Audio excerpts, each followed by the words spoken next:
Awesome merch available at newscapepro.com. Link is in the description below.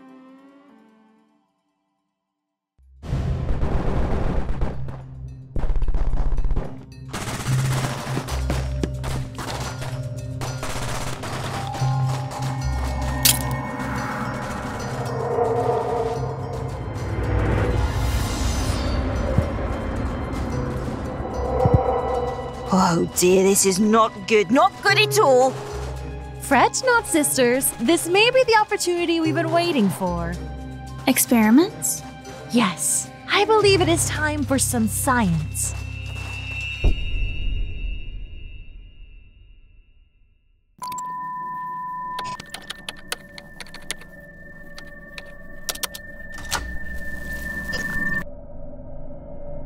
Good evening. I am Dr. Buck.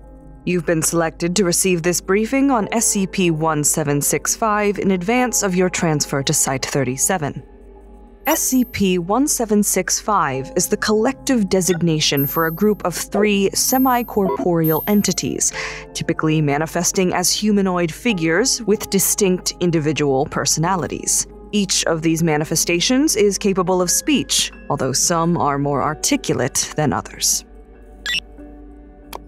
SCP-1765's activity is currently limited to the confines of Area 37, which is considered its effective containment zone.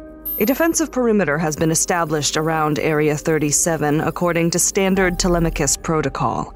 Due to SCP-1765's complete infestation of Area 37, it is to be considered a Type 4 corporeally unstable territory, and all Foundation personnel inside are to be considered effectively lost. In the event that SCP-1765's activity spreads, the on-site nuclear devices stored in Area 37 may be activated with the authorization of O5 Command. SCP-1765 was first introduced to Area 37 following a successful raid by Foundation forces on a Serpent's Hand cell located in the nearby city of Rockford. Several suspected anomalous artifacts, as well as 15 captured Serpent's Hand operatives, were retrieved and brought back to Area 37, an isolated facility specializing in the initial storage of such items. A small wooden loom, an enamel needle, and a glass eye.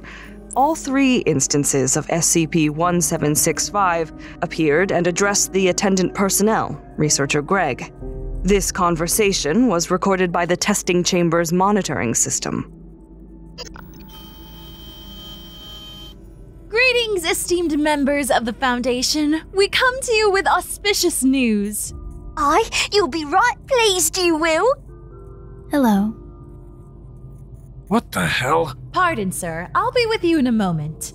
Sisters, I thought we have agreed to let me do the introductions. You are embarrassing us. Oh, golly, go on then, we'll be quiet. Apologies. Yes, as I was saying, greetings. We are pleased to finally be able to make your acquaintance. We have observed your organization for quite some time. Indeed, we have observed a great many, and out of them all, you stood out like a shining beacon of progress in a dark sea. Well done. We are so very proud. Congratulations. Would someone get security?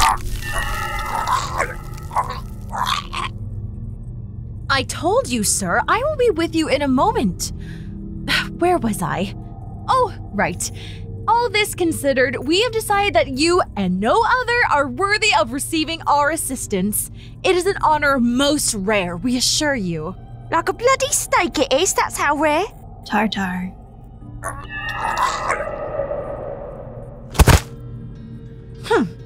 Why must people always be silly?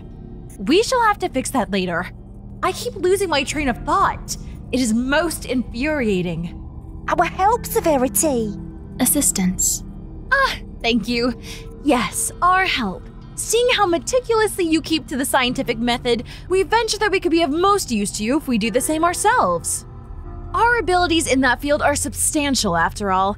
Yes, to assist you, we will conduct several useful experiments on your behalf and deliver you the data. We believe this is the beginning of a wonderful partnership. I think he's out cold, love. Unwell. Oh, Never mind him. They record everything. It's why we chose them, isn't it? Aye, that's so. Yes. So, to those who are listening, we will begin our experiments immediately. Since there is hardly a point in dilly-dallying, now we realize they might seem a bit harsh, but trust us, we know what is best for you. Sisters know best. Always. Following this conversation, all 3 instances of SCP-1765 began to move rapidly throughout Area 37. As the SCP continued circling the complex, several events were noticed which have been associated with reality-bending phenomena. SCP-1765 eventually ceased this pattern, presumably because Area 37 had become unstable enough to suit the parameters of their planned experimentation. At the conclusion of this process, security footage revealed that Area 37 was divided into 4 distinct sections, and its personnel were divided between them according to SCP-1765's location at the time of the event. The smallest of the sections, Section A, was the least changed by SCP-1765. Notable additions are 2 large brass vats located at the east corner of the mess hall, a monitoring station connected to other sections of Area 37 replacing storekeeping, and a large marble sign above the entrance to the dormitories reading Control Group. Personnel belonging to the Control Group are not subjected to the experimentation taking place in other sections of the facility. Once every 5 to 7 hours, the Control Group is visited by 1 instance of SCP-1765. During said visitation, food and water are dispensed from the brass vats, and the visiting instance typically addresses the Control Group, often encouraging them to use the monitoring station to observe any ongoing experiments. Section B is the fulcrum of a localized spatial temporal abnormality. Because of this, its size, climate, atmospheric composition and pressure, and temporal flow are all variable, and are seemingly controlled by the will of SCP-1765-1, the entity typically overseeing experimentation in Section B. Section C exhibits similar anomalous properties to Section B, though it is associated with SCP-1765-2 rather than SCP-1765-1. Experiments taking place in Section C tend to focus on group dynamics and interpersonal relations during extreme conditions. Section D is currently the least understood segment of the Altered Area 37 complex. It appears to be entirely disconnected from the baseline stream of events, existing as an isolated bubble. The temporal reality of Section D, as well as any experimentation taking place within it, are associated with SCP-1765-3.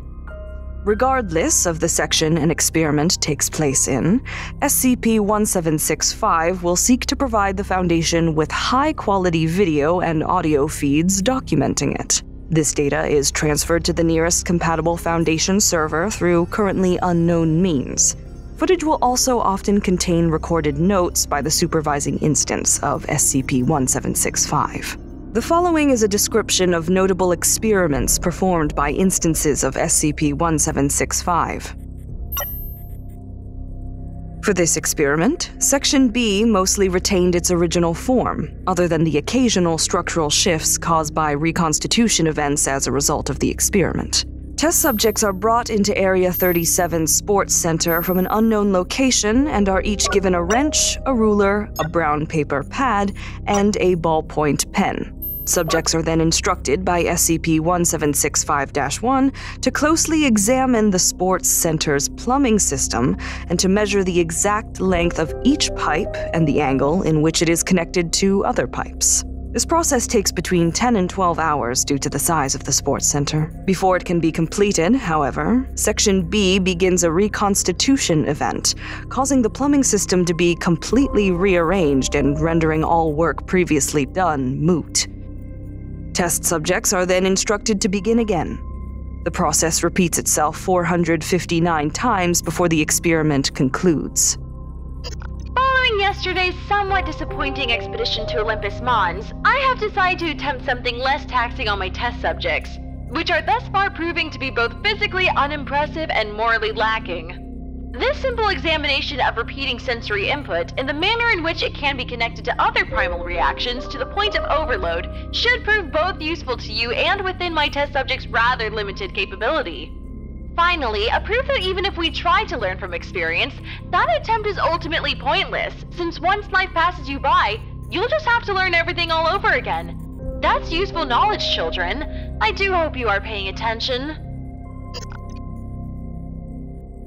For this experiment, Section C took the appearance of a football stadium, with test subjects appearing in 2 teams around the 50-yard line.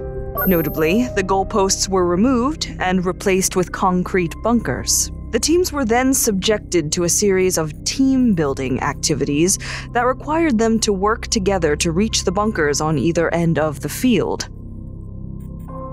During these phases of the experiment, test subjects were met with a variety of obstacles, including dynamically shifting terrain, mechanical death devices, and hooded figures throwing fiery projectiles.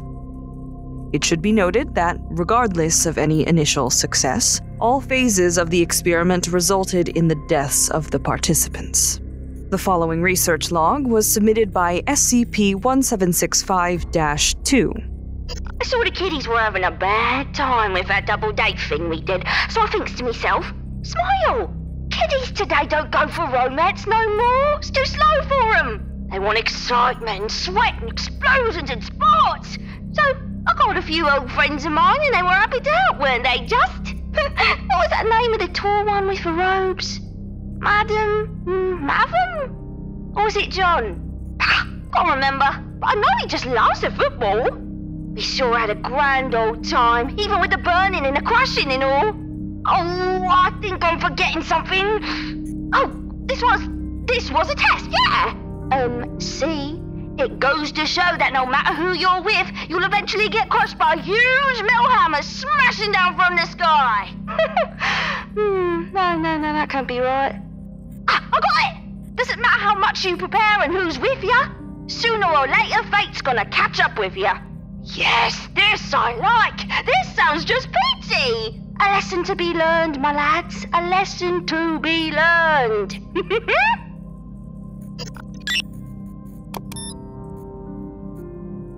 The experiment begins when Site Director Elijah enters Area 37's main containment vault. On a table at the center of the vault are 2 tubs of ice cream, one pistachio-flavored, the other passion-fruit-flavored. Site Director Elijah is instructed by SCP-1765-3 to choose.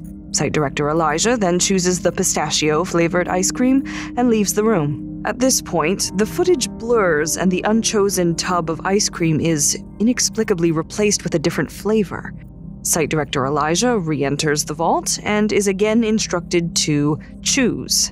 The process repeats itself, with each unpicked tub replaced by a different flavor, including Meerkat Marshmallow Madness, Tranquility, That Shoe You Always Liked, God's Wrath, and...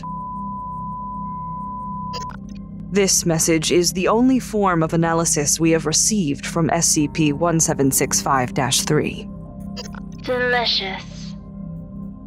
Foundation scientists are trying to make sense of the data produced by SCP-1765. Currently, very little rhyme or reason can be made of the experiments they conduct. In my personal opinion, they are little more than children playing with powers beyond our wildest comprehension. The data contained in this presentation has been marked Level 4 Top Secret. Dissemination of this data is strictly prohibited.